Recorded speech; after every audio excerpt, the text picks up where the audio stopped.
Hello again, this is Becky Mader with Keller Williams LRGV, along with Corina Becker from Gold Financial Services. Hello everybody. So today we're going to talk with Corina about the different kinds of loans.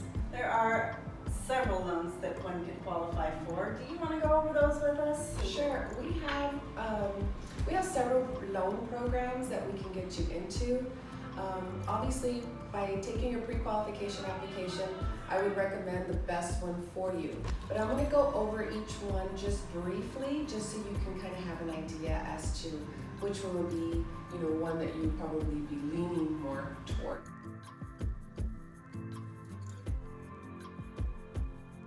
The first loan that I'd like to talk about is our FHA loan.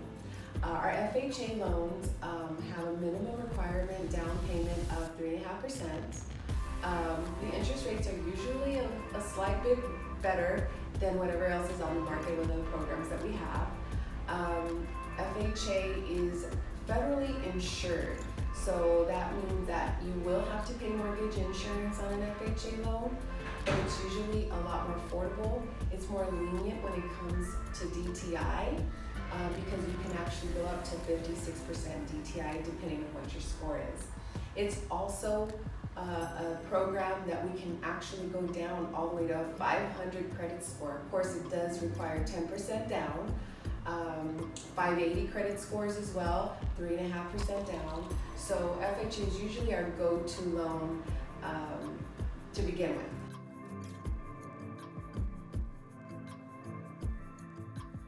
Then we have another first-time homebuyer program going conventional. Conventional is usually derived or driven by Fannie Mae or Freddie Mac. And depending on what your down payment is, so on this particular loan program, if you put 20% down, you do not have to pay mortgage insurance. But the first-time homebuyer program allows you to put as little as 3% down. So on a conventional loan, if you put 3% down or 5% down, seller concessions can only be 3% of the closing costs. So in essence, it pays for half of the closing costs. Now, if you put 10% down, you can actually ask for 6% concessions. Very nice. And if you put 20% down, you can even ask for 9% concessions, which can pay for all your closing costs and even some of the down payment on the conventional loan. That's fantastic.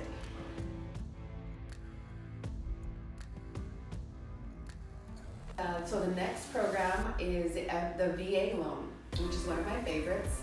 I'm very, particular when it comes to VA loans. I'm a daughter of a Vietnam veteran, and we really like to cater to our veterans.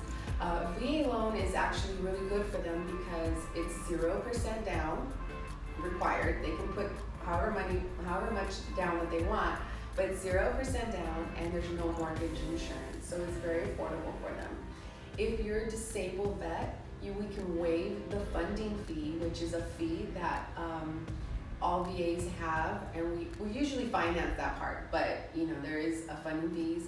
And in regards to concessions, as long as it covers the bank fees, which we call non-allowables, usually veterans, the VA doesn't allow the veterans to pay those fees, so it usually has to come from the seller of the house.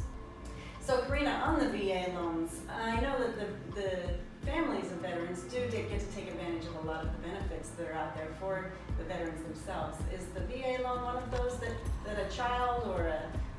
Actually, in regards to a VA loan, it's actually the veteran that's allowed to get the loan and a surviving spouse of a veteran.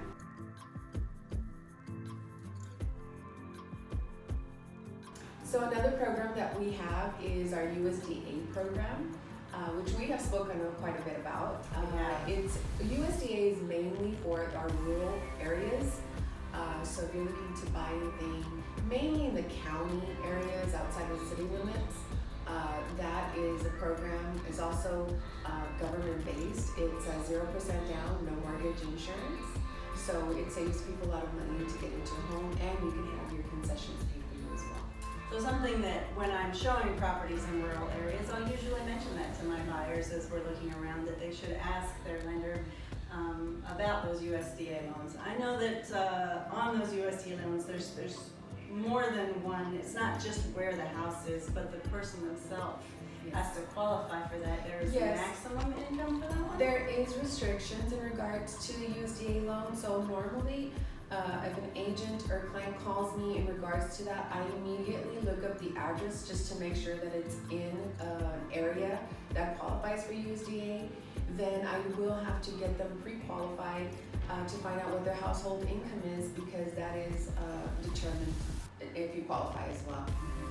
And I have an app on my phone that does tell me whether the home is located in that. That's why I always look it up myself and mention it. So I definitely make sure before I encourage them to look into it that the home qualifies. So. Very important to get educated and do your homework. Yes, yes. And there are so many resources out there to help you with looking up the different loans, and I'm here to help you find those resources. Corina's here to help you find those resources. We would love to help you in your home buying process. Corina, thanks again for joining me. It's always a pleasure to see you. Thank you. Bye.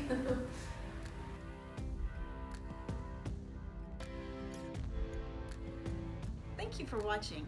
If you enjoyed this video, like and subscribe for more content. And follow my social media pages listed below.